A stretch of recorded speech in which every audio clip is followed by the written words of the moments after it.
अस्सलामुअलैकुम, welcome to my YouTube channel smart learning. Class first year की English की जो बुक है इसकी यूनिट नंबर 2 की एक्सरसाइज इस वीडियो के अंदर हम कवर करेंगे। सबसे पहले ग्लॉसरी के अंदर कुछ वर्ड्स हैं उनके मीनिंग्स देख लेते हैं, फिर जो एक्सरसाइज के अंदर ग्रामर का पोर्शन होगा उसको भी सॉल्व कर लेंगे। तो पहला वर्ड है हमारे पास साथ साथ, along side each other. Verb है विद अम्यूज़मेंट, हंसी खुशी या मुस्कुराकर, एंटरटेनिंगली, ठीक है, तफरी फराम करते हुए। बिनेथ कहते हैं नीचे, ब्रिंग कहते हैं किनारे को या दहाने को। The edge, border or verge of a steep place, जो डलवान जगह होती है, ठीक है, इस तरह जगह है कोई डलवान, इस नीचे को आ रही है तो उसका जो किनारा है उसको हम कहेंगे ब्रिंक। कैकल कहते हैं कड़कड़ाना, जैसे मुर्गी की तेज़ और टूटी हुई आवाज़ होती है उसको कैकल कहते हैं, नाउन है। फिर जी हमारे पास वर्ड है कैज़म, एक नाउन है, गहरा खड्डा, इसके लिए ये वर्ड यूज़ होता है कैज़म। जैसे कि ज़मीन के अंदर कोई गहरा शगाफ बन जाए, ये ज़मीन है और इस तरह कोई शगाफ सा बन जाए ये इसको हम क्या कह सकते हैं, कैज़म। जैसे घाटी हो जाए, घाटी में भी इसी तरह होता है, इस तरह पहाड़ होता है और दरमियान में जो है नीचे जगह होती है। या रेवीन, जैसे नाला जा रहा होता है पानी का और साइडों पे पहाड़ होते हैं। फिर वर्ड है डेंटली, एक एडवर्ब है जिसका मतलब है एलिगेंटली, नफासत से या नज़ाकत से, डेंटली। फिर नेक्स्ट वर्ड है डिराइजिवली, डिराइजिवली कहते हैं मॉकिंगली, स्कॉर्नफुली, मतलब कि मजाक उड़ाते हुए, तंजिया या तमस्खर से, ठीक है, हकारत से भी हम कह सकते हैं, या तमस्खर से किसी का मजाक उड़ाते हुए, तो डिराइजिवली। डेस्परेट कहते हैं जी बेपरवाह, केयरलेस ऑफ डेंजर, जो ख़तरों की परवाह ना करे, सच एज फ्राम डिस्पेयर, या रेकलेस भी कह सकते हैं हम उसको, बेफिक्र बेचैन। फिर है जी हमारे पास वर्ड है dirt caked, covered with a hard layer of dirt या हार्डन विद डर्ट, जो मट्टी आलूद हो, मट्टी से भरा हुआ हो। डिजी कहते हैं जी चकराता हुआ, अफेक्टेड विद अ विरलिंग और रीलिंग सेंसेशन, जो बंदा घूम रहा होता है और लड़खड़ा रहा होता है, जिसको हम कह सकते हैं गिडी, जैसे इसका सिनोनिम है चकराता हुआ। फिर है ईगरली, ईगरली इम्पेशेंटली या एंक्शसली, शौक से या बेताबी से। एक्सपेंस कहते हैं फैलाव को। फिर है जी हमारे पास for the life of him, तो ये हमारे पास एक इडियम है जिसका मतलब है थ्रू ट्राइंग डेस्परेटली, के लाख कोशिश के बावजूद या बहुत ज़्यादा कोशिश के बावजूद, इसका मीनिंग हम लेते हैं कि लाख कोशिश के बावजूद वो कामयाब ना हो सका, तो उसके लिए ये इडियम यूज़ होता है। Headlong with the head downward, सर के बल, जल्दबाजी से भी हम कह सकते हैं। फिर है हेरिंग, हेरिंग एक किस्म की मछली होती है, soft finned fish with elongated body covered in silvery scales, तो चांदी के रंग के उसके ऊपर स्केल्स होती हैं, छिलके बने हुए होते हैं। सिंपल आप ये समझ लें कि एक मछली है। हम किसको कहते हैं जी, गोल उबार को, अ राउंडेड प्रोजेक्शन ऑफ अर्थ और सैंड और बल्ज और माउंट, इस तरह कोई टीला सा बन जाए, मतलब कि ज़मीन का कोई उबार आ जाए, उसको हम्प कहते हैं। वैसे हम किसको कहते हैं, कोहान को कहते हैं या कुब को, जैसे ऊँट का इस तरह बना होता है उसको भी हम्प कहते हैं, जो कोहान बना होता है। तो ज़मीन के अंदर अगर इस तरह का कोई राउंड किस्म की उबार आ जाए रेत वगैरह का, तो उसको भी हम्प कहा जाता है। लेज कहते हैं उभरा हुआ किनारा। लिम्प कहते हैं जी नर्म या कमज़ोर को, जो वीक हो, लूज हो या फीबल हो। फीबल यहाँ पे सिनोनिम देख लें, कमज़ोर। और स्लैक। फिर है जी मैकरल, मैकरल भी एक किस्म की मछली है, कांटों वाली मछली। फिर है मॉन्स्टर्स कहते हैं इनार्मस, बहुत बड़ा, ग्रेट या इमेंस, बहुत बड़ा या खौफनाक भी ले सकते हैं। प्लेंटिवली कहते हैं जी एडवर्ब है, प्लेंटिवली एक्सप्रेसिंग सैडनेस, गम से या रंज से। मेलनकॉली ये वर्ड आया था उसके अंदर, ईटा के टेस्ट के अंदर, मेलनकॉली हम यूज़ कर सकते हैं सैडनेस के लिए, या मोर्नफुली। फिर है जी प्लाटो, प्लाटो कहते हैं जी सतह मुर्तफ़ा को, इसके क्या तलफ़्फ़ुज़ होगा, प्लाटो। प्लंज कहते हैं जी ज़ोर से फेंकना या छलांग लगाना। टू थ्रो और थ्रस्ट, टू लीप और डाइव इनटू, तो छलांग लगाना, लीप का मतलब है छलांग लगाना या डाइव करना ज़ोर से, ठीक है। प्रेसिपिस कहते हैं जी क्लिफ और क्रैक को, यही मतलब है खड़ा पहाड़, पहाड़ी किनारा या स्टीप क्लिफ। जैसे अभी मैंने आपको बताया था, इस तरह कोई पहाड़ हो तो आगे इस तरह की कोई चोटी हो तो उसको प्रेसिपिस हम कह सकते हैं। फिर है जी scrap, scrap a small piece of something, जैसे हम कह सकते हैं ये गंद है, स्क्रैप है, कोई इजाफी चीज़ है, तो किसी चीज़ का टुकड़ा या पारा छोटा सा हिस्सा उसको स्क्रैप कहते हैं। सीगल किसको कहते हैं? समुद्री बगला, जिसके ऊपर ये सबक है, यंग सीगल। फिर शीयर का मतलब है जी परपेंडिकुलर या वेरी स्टीप। जिस तरह परपेंडिकुलर तो हम मैथ की ज़ुबान के अंदर ऐसा 90 डिग्री के एंगल को परपेंडिकुलर कहते हैं। वेरी स्टीप मतलब कि बहुत ढलवान, ये बहुत ढलवान जगह, उसको कहते हैं जी शीयर, अमूदी या ढलवान। श्रीली कहते हैं तेज़ और बारीक आवाज़, ठीक है, ऐसी आवाज़ जो शार्प हो और जिसकी पिच जो है वो बहुत ज़्यादा हो, चीख की आवाज़ जैसी होती है। फिर हमारे पास वर्ड स्विश। स्विश का मतलब है सरसराट, अ हिसिंग और rustling sound of movement in air. तो हवा के अंदर जब हरकत होती है तो जो आवाज़ निकलती है सरसराट की, सरसराती आवाज़, उसको स्विश कहते हैं। टू असेंड, असेंड और डिसेंड, असेंड चढ़ने को कहते हैं, डिसेंड उतरने को। फिर है जी टू बैंक अगेंस्ट, सहारा लेना या टेक लगाना, to take support of. Next है जी टू ब्लेज, ब्लेज शोला लगाना, शोला भड़काना या चमकाना उसको, तो स्ट्रांग फायर और फ्लेम, उसको ब्लेज कहेंगे। कमेंस का मतलब होता है शुरू करना, टू कमेंस, टू बिगिन या स्टार्ट। करवेट कहते हैं टू करवेट, टू लीप, ठीक है, to move about in a playful और जॉयफुल मैनर। जब इंसान खुशी में होता है तो उसमें जब इंसान छलांग लगाता है, उस खुशी से उछलना या कूदना, उसके लिए वर्ड यूज़ होता है करवट, एक वर्ब है। फिर वर्ड है जी टू डिवोर, डिवोर निगल लेना या इस तरह से खाना कि हिरस के अंदर हरिसाना तौर पे खाना, ग्रीडली या वोरेशियसली, वोरेशियसली हरिसाना तौर पर खाना, तो ऐसे खाने को कहते हैं डिवोर, मुकम्मल निगल लेना। डोज कहते हैं ऊँगना, फ्लैप कहते हैं फड़फड़ाना, और ना इसके अंदर जी साइलेंट है, ना चबाना या कुतरना। टू हैच, हैच का क्या मतलब है जी अंडे से बच्चे निकलना, ठीक है, जिसको हम हैचिंग भी कहते हैं कि अंडे से बच्चे का निकलना। टू लीन आउट, बाहर झांकना। To extend forward as if to reach out to something, किसी चीज़ पे पहुंचने के लिए आगे झांकना। To muster up, to summon, gather, assemble, जमा करना या यकजा करना, ठीक है, तो उसके लिए वर्ड यूज होता है muster up. To preen, preen चूंज से पर संवारना, परिंदे आप देखते होंगे अपनी जो चूंज होती है उसको पीछे परों में करके उनको संवार रहे होते हैं, तो उसके लिए वर्ड यूज होता है प्रीन। फिर वर्ड है टू रूट, खाने की तलाश में खोदना, तो जैसे परिंदे जो है ना खाने के लिए ज़मीन को खोदते हैं इधर उधर ताकि कुछ मिल जाए। टू बरो, बिल बनाना या रमेज, ढूंढना, for something such as food, तो कोई खोदना या ढूंढना किसी भी ज़मीन को खाने के लिए। टू सीज, पकड़ लेना या कब्जा करना, to take hold of quickly या to grab. To skim, skim कहते हैं जी सतह पर क्या करना, फिसलना या हल्की नज़र डालना।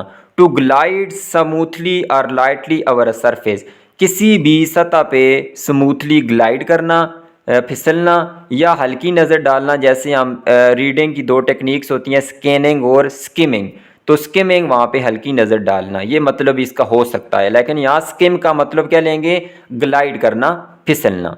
टू सोर, बुलंद परवाज करना, ऊंचा उड़ना। टू राइज और fly upward in the air, to stretch, फैलाना। टू स्वूप अपवर्ड्स, तो टू स्वूप अपवर्ड्स का मतलब है swift ascent, swift upward movement के तेज़ी से ऊपर को चढ़ना। एसेंट मतलब कि ऊपर चढ़ना, जैसे एसेंट का मतलब है चढ़ना, तो स्विफ्ट तेज़ी से। टू टांट, तंज करना, टांट करना, तंज करना। प्रोवोक, ललकारना, गुस्से से ललकारना, या डिराइड वर्ड यूज हुआ है जिसका मतलब है मजाक उड़ाना। फिर विद मॉकरी, कंटेम्प्ट और क्रिटिसिज्म, कंटेम्प्ट तौहीन या हकारत, तो उसके लिए यह वर्ड यूज हो सकता है टांट। ट्रॉट का मतलब है जी हल्की दौड़, to move at a trot, हल्की दौड़ या तेज चलना। टू अपब्रेड, डांटना। टू स्कोल्ड और रिब्यूक एंग्रीली, मुलामत करना या डांटना गुस्से से। टू टेक टू टास्क, जवाब तलबी करना, इसका मतलब ये भी हो सकता है जवाब तलबी करना, किसी चीज़ का जवाब जो है लेना, तो इसके लिए यूज़ होता है वर्ड अपब्रेड। फिर वर्ड है हमारे पास वेट, जिसका मतलब है शार्पन, तेज़ करना। तो यहाँ तक बहुत ज़्यादा काफ़ी अल्फाज थे इस एक्सरसाइज के हमने देखे हैं। नेक्स्ट हम देख लेते हैं जी कुछ कुकिंग रिलेटेड वर्ड्स हैं जिसको कलिनरी वर्ड्स कहते हैं। तो ये तो आसान ही है, ये सारे आप अल्फाज देख लें। Mark with knife without cutting, किसी भी चीज़ को मार्क करना नाइफ के साथ लेकिन काटना नहीं, तो उसको कहते हैं स्कोर। फिर कहते हैं टेक स्किन ऑफ, किसी चीज़ का छिलका उतारना, तो उसका वर्ड होता है peel. Cut into cubes, cubes के अंदर कट करने को क्या कहते हैं, dice. Shake powder through a fine mesh या नेट, जो पाउडर है उसको शेक करना किसी भी जाली के ज़रिए, पतली जाली के ज़रिए, उसको कहते हैं सीव, छानना। ठीक है। फिर है जी मसाज विद हैंड्स, हाँ हाथों के साथ मसलना। टू नीड, जैसे हम कहते हैं गूंदना, आटा गूंदना। कुक इन हॉट वाटर, गर्म पानी में पकाने को कहते हैं boil. Turn heat down to heat slowly, heat को कम कर देना आहिस्ता हीट देने के लिए, तो सिमर का वर्ड यूज़ होता है।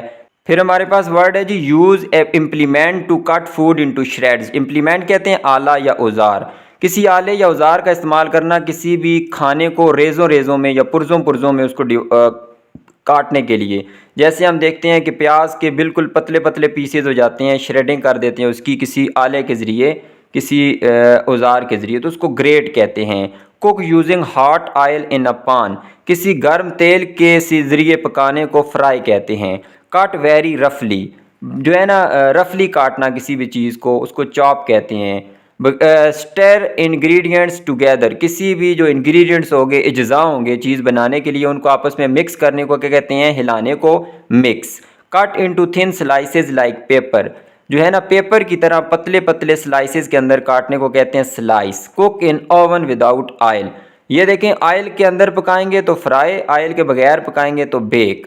फिर देख लें ओवन के अंदर ही पकाएं लेकिन ऑयल के साथ, तो उसको रोस्ट कहते हैं। ठीक है। ये कुछ अल्फाज से कुलिनरी वर्ड्स जो खाने से रिलेटेड हैं। नेक्स्ट हम चले जाते हैं जी कलेक्टिव नाउन हमने इस्तेमाल करने हैं। तो मेनी इंसेक्ट्स, अगर बहुत सारे कीड़े मकोड़े हों, जैसे कि आपने 9th में देखा होगा लोकस्ट, या पिछली हमने फर्स्ट चैप्टर में भी देखा है, तो वो तो टिड्डी दिल होता है, टिड्डी दिल जो कीड़ा है, सॉरी मकड़ा जो होता है, उसके लिए भी स्वार्म का यूज़ होता है वर्ड। लेकिन ज़्यादातर इंसेक्ट्स के लिए भी स्वार्म का वर्ड यूज़ होता है, लेकिन जो बटरफ्लाई होती है उसके लिए हम कलेक्टिव नाउन यूज़ करते हैं फ्लटर का, बटरफ्लाई के लिए फ्लटर। पीपल जो होते हैं उनके लिए कॉन्ग्रीगेशन, कॉन्ग्रीगेशन का वर्ड यूज़ होता है इज्तिमा। फिर मेनी फिश है, बहुत सारी मछलियाँ हो, तो इसके लिए शोल का वर्ड यूज़ होता है, और स्कूल का वर्ड भी यूज़ किया जाता है। फिर है जी शिप्स, बहुत सारी अगर बैरी जहाज़ हों तो उसके लिए फ्लीट का वर्ड यूज़ होता है बेड़ा, जैसे बैरी बेड़ा। बहुत सारे पेपर हों तो बंडल का, और इसी तरह रिम का वर्ड भी यूज़ होता है। रिम अगर देखें, वो आप फ़ोटोकॉपी वाले पेपर लाते हैं, 500 का वो रिम होता है, 500 पेपर्स का, A4 पेपर या लीगल जो भी हों, तो उसको रिम कहा जाता है, तो वो भी यूज़ हो सकता है। रूम्स जो होता है उसके लिए सूट का वर्ड यूज़ होता है, बहुत सारे रूम्स इकट्ठे हों तो उनको सूट कहा जाता है। कार्ड्स के लिए जैसे ताश होती हैं डेक का वर्ड, और बहुत सारी छुरियां हों तो उसके लिए हम सेट का कलेक्टिव नाउन यूज़ करते हैं। कलेक्टिव नाउन ऐसा नाउन होता है जो हम एक ग्रुप के लिए, दो या दो से ज़्यादा चीज़ों के लिए एक नाम यूज़ करते हैं। फिर देख लें जी यहाँ पे ये बहुत ही इंपॉर्टेंट चीज़ होती है, ये सब्जेक्ट वर्ब एग्रीमेंट, इसके ऊपर MCQs आते हैं। इसके अलावा भी इंशाल्लाह मैं जो SST जनरल का कोर्स करवा रहा हूँ वहाँ पे ये चीज़ें ऐड करूँगा, और इसके अलावा जो ट्रिक्स वगैरह होंगी वो भी आपके साथ शेयर करूँगा। तो यहाँ देख लें जी, हमने सब्जेक्ट के साथ वर्ब को एग्री करवाना है। जैसा सब्जेक्ट है सिंगुलर है तो वर्ब भी सिंगुलर लगाएं, सब्जेक्ट अगर प्लूरल है तो वर्ब भी हम क्या लगाएंगे, प्लूरल फॉर्म लगाएंगे। Ladies and gentleman here is the news, अब ये यहाँ पे इज़ या आर किसके लिए लगेगा, इस न्यूज़ के लिए लगेगा। न्यूज़ जो है वो अनकाउंटेबल नाउन है और उसको हमेशा हम सिंगुलर लेते हैं, तो न्यूज़ के साथ इज़ आएगा, जहाँ भी न्यूज़ आएगा is. Where are my shoes, तो ये शूज़ यहाँ पे हैं, इनके साथ वर्ब एग्री करना चाहिए। ये सब्जेक्ट शूज़ हैं तो इसके साथ इज़ नहीं आएगा, प्लूरल है तो आर आएगा। फर्दर इन्फॉर्मेशन, इन्फॉर्मेशन भी अनकाउंटेबल नाउन है तो इसके लिए भी हम सिंगुलर वर्ब का इस्तेमाल करेंगे is. The stairs are, stair जो है हमारे पास सीढ़ियाँ प्लूरल हैं, स्टेयर एक सीढ़ी होती है तो यहाँ पे आर का वर्ड यूज़ होगा। फर्नीचर इन आवर क्लासरूम, तो ये फर्नीचर यहाँ पे हमारे पास सब्जेक्ट है, ये उसके लिए आई है इन आवर क्लासरूम। एक तो ये प्रीपोजिशनल फ्रेज़ है।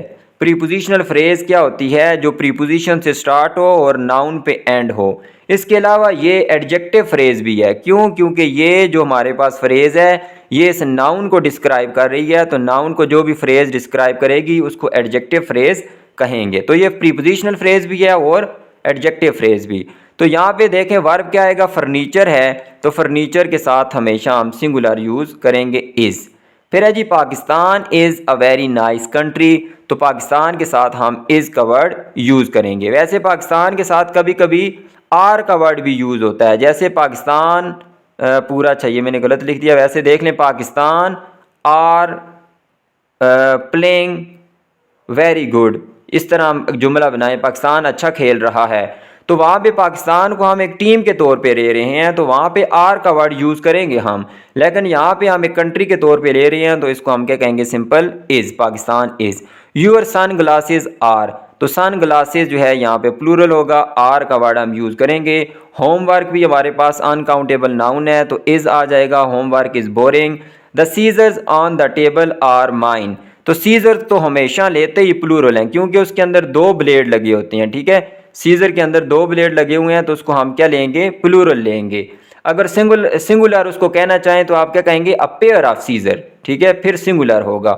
फिर यहाँ पे देख लें, सीजर तो है उसके साथ आर आएगा, जैसे सन ग्लासेज है इसके साथ भी हमने आर का वर्ड यूज़ किया है। फिजिक्स देख लें, इसको एस को समझ के आपने इसको प्लूरल नहीं समझना। इस तरह के और भी मैंने यहाँ एग्जांपल्स लिखी हैं जिनमें एस आता है लेकिन वो प्लूरल नहीं होते। Economics, mathematics, politics, news, measles, और भी बहुत सारी एग्जांपल्स हैं। तो इसके साथ इज़ आएगा, ठीक है, ये है सिंगुलर है, तो इज़ नॉट ईजी। यहाँ पे देखें, the scissors on the table, ये भी हमारे पास एक प्रीपोजिशनल फ्रेज है, क्योंकि प्रीपोजिशन से शुरू हुई है और नाउन पे एंड हुई है, और ये एडजेक्टिव फ्रेज भी है, दोनों हैं। एडजेक्टिव फ्रेज क्यों है, क्योंकि ये इस नाउन को डिस्क्राइब कर रही है, सीजर्स को। नेक्स्ट हम देख लेते हैं जी। अच्छा, इसके साथ साथ जो एसएसटी जनरल की तैयारी कर रहे हैं, तो मेरा एक कोर्स भी है एसएसटी जनरल का, उसके अंदर ये टॉपिक मैं ऑलरेडी अपने चैनल पे करवा चुका हूँ। तमाम जो टिप्स और ट्रिक्स और जितने भी रूल्स हैं वो मैंने वीडियो में शामिल किए थे। यहाँ भी मैं आपके साथ वो नोट्स शेयर कर देता हूँ, और नीचे डिस्क्रिप्शन बॉक्स में वीडियो का लिंक भी मैं दे दूँगा कि कैसे सिंगुलर से प्लूरल कन्वर्जन करते हैं। आप इंशाल्लाह देखेंगे तो एसएसटी जनरल की जो तैयारी कर रहे हैं उनको काफ़ी फ़ायदा होगा। तो यहाँ पहले उनके कुछ नोट्स देख लेते हैं।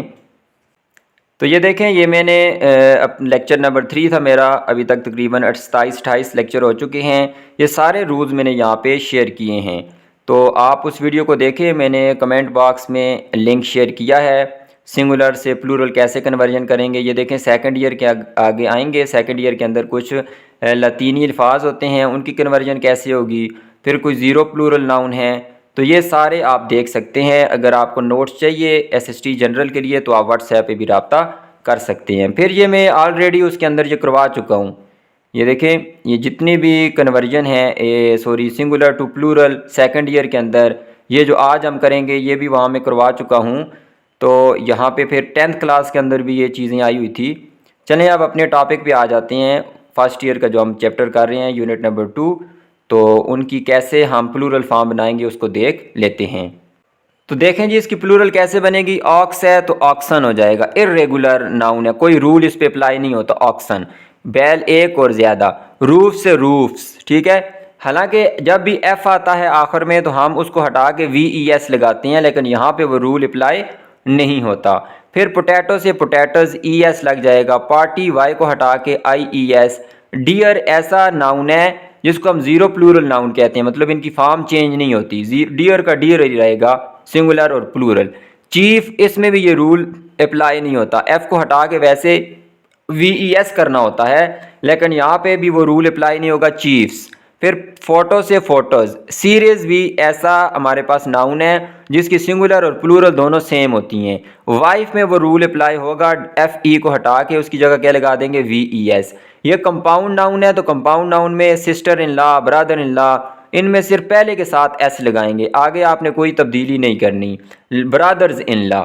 फिर लाइफ है, FE को हटा के VES लगा दें, लाइव्स। फैमिली के अंदर आखिर में आपने क्या करना है, वाई को हटा के IES लगा दें, फैमिलीज़।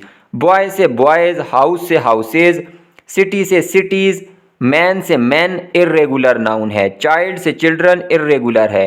इर्रेगुलर जिस पे कोई रूल अप्लाई नहीं होता, S या ES वाला। सैंडविच से सैंडविचेस, जब भी किसी वर्ड के आखिर में CH, SH या X आ जाए या SS आ जाए तो उसके आगे ES लगाते हैं, हमेशा नहीं, कुछ एक्सेप्शनल केसेस भी होते हैं। ये देखें, यहाँ पे X आया था लेकिन इसके आगे हमने ES नहीं लगाया। लेकिन इसी के साथ अगर बॉक्स हो जाए, बॉक्स से बॉक्सेस, तो वो रूल अप्लाई होता है। नर्स से नर्सेज, और शेल्फ आखिर में एफ है तो इसको हटा के क्या लगा दें, VES, शेल्व्स बन जाएगा। तो इनको चूँकि सेंटेंसेस के अंदर भी यूज़ करना था, तो जो सेकंड ईयर के स्टूडेंट हैं उनके लिए मैंने सेंटेंसेस भी बनाए हैं, ताकि वो सेंटेंसेस भी, सॉरी फर्स्ट ईयर के स्टूडेंट्स हैं वो सेंटेंसेस भी देख लें। SST जनरल के लिए तो ये चीज़ें चाहिए नहीं। ऑक्स देख लें, इसका फिर सिंगुलर और प्लूरल दोनों। फिर इसी तरह रूफ, इनको देखते जाएं, बिल्कुल सिंपल से जुमले मैंने बनाए हैं, आप अपनी मर्ज़ी के भी बना सकते हैं। पोटैटो, पार्टी, डियर, फिर chief, photo, series, wife, brother in law, life, family, boy, house, city, man, ठीक है, मैन से मैन, चाइल्ड से चिल्ड्रन, सैंडविच से सैंडविचेस। अच्छा, इसमें डी साइलेंट होता है, ठीक है, सैंडविच होगा, सैंडविच और सैंडविचेस। फिर चाइल्ड, अच्छा ये तो हो चुका है, नर्स, और आखिर में शेल्फ। तो ये इसके सेंटेंसेस थे, इनको आपने देखा है। अब हम देख लेते हैं जी नेक्स्ट।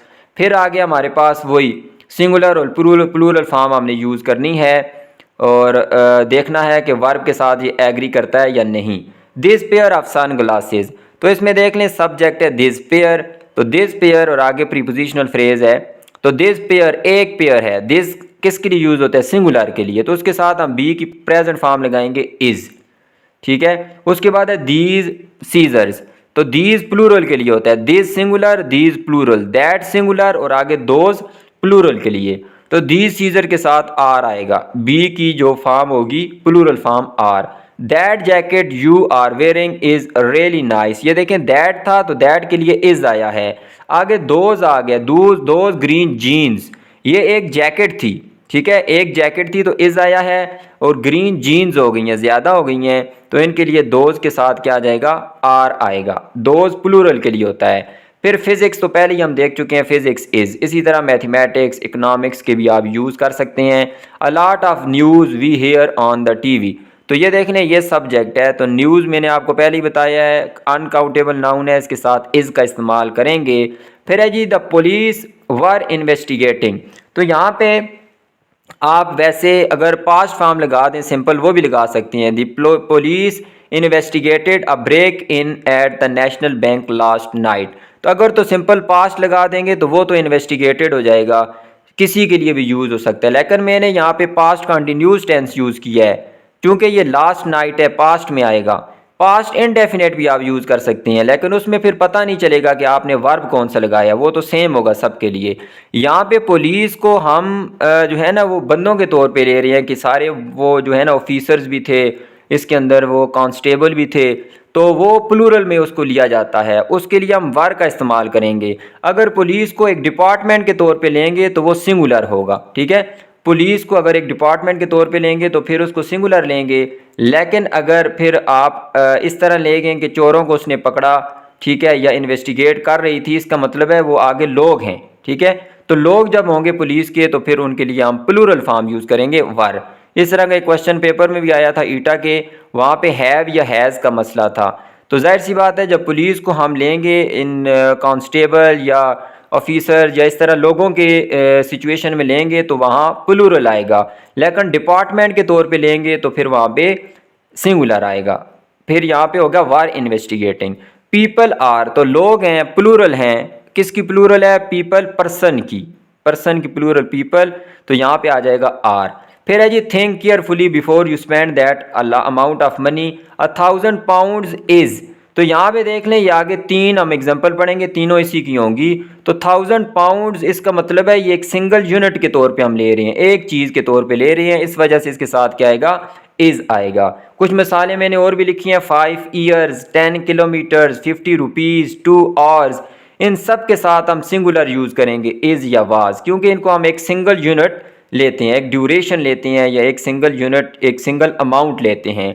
अगर ये होता थी दीज 1000 पाउंड नोट्स, तो ये नोट्स साथ आता तो फिर हम क्या यूज़ कर सकते थे, आर यूज़ कर सकते थे, क्योंकि यहाँ पे सब्जेक्ट क्या है, आर है, सॉरी नोट्स है।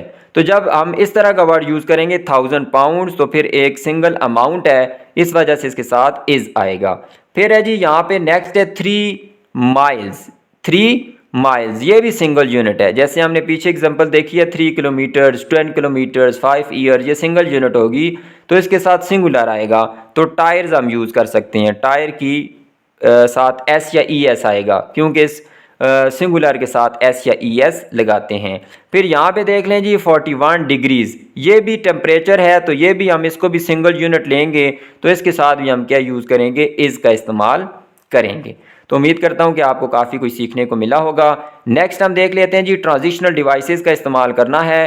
ट्रांजिशनल वर्ड्स क्या होते हैं जी, जो आइडियाज़ को लिंक करते हैं सेंटेंसेस के अंदर भी, या सेंटेंस से एक सेंटेंस को दूसरे सेंटेंस से मिलाने के लिए, या पैराग्राफ को एक पैराग्राफ के आइडिया को दूसरे पैराग्राफ से मिलाने के लिए, या पैराग्राफ के अंदर सेंटेंसेस के आइडिया को मिलाने के लिए ट्रांजिशनल डिवाइसेस का इस्तेमाल किया जाता है।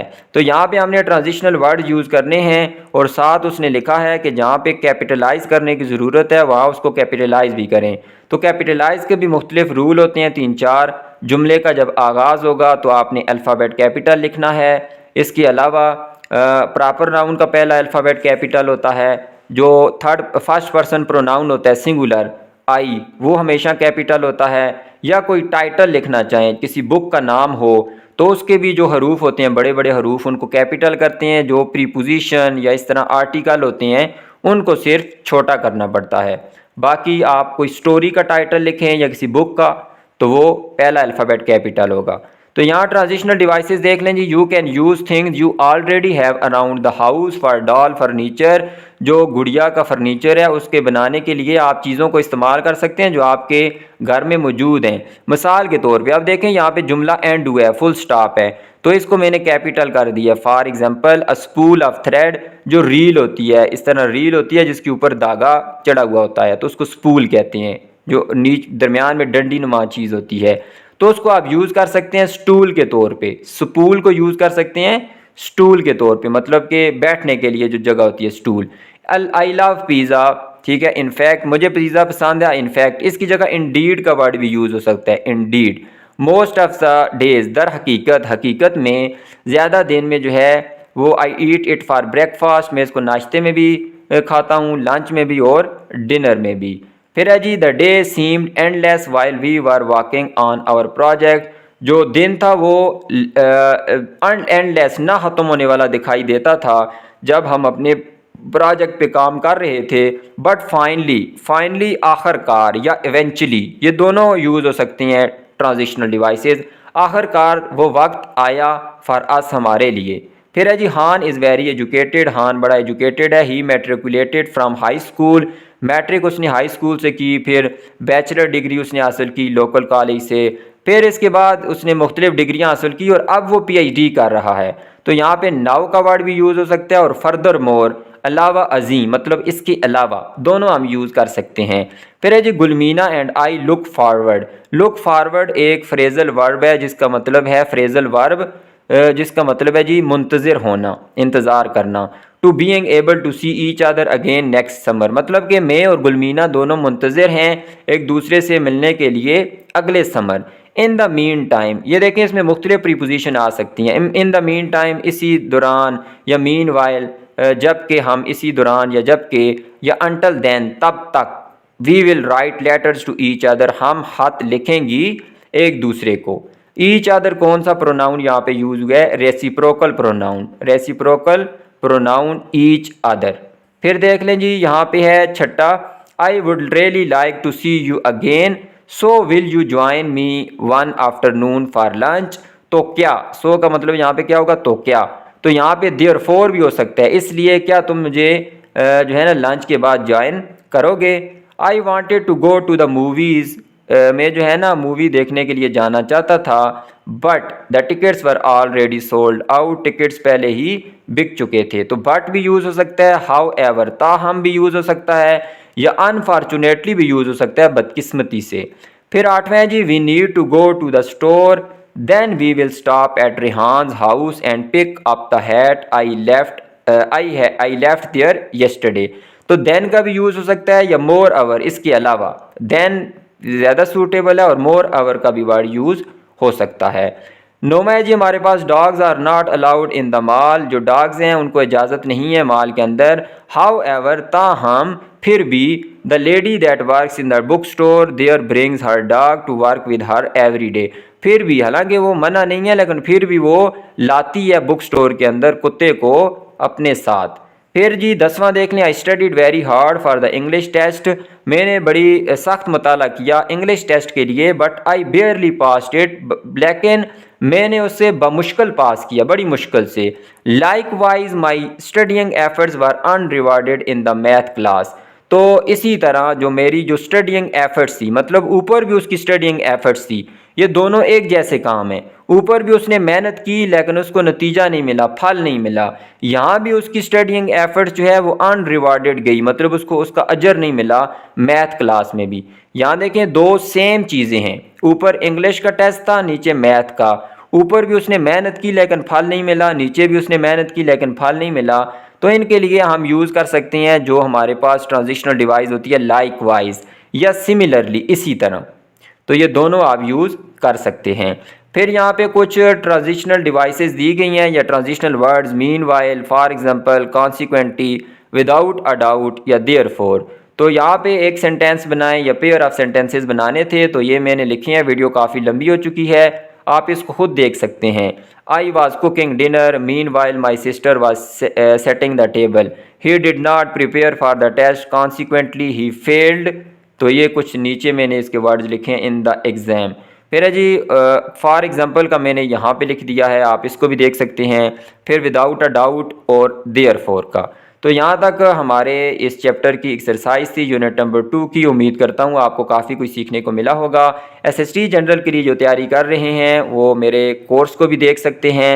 अलहदा से मैंने ग्रामर का कोर्स भी बनाया हुआ है, यहाँ भी मैं अपना लिंक शेयर कर देता हूँ।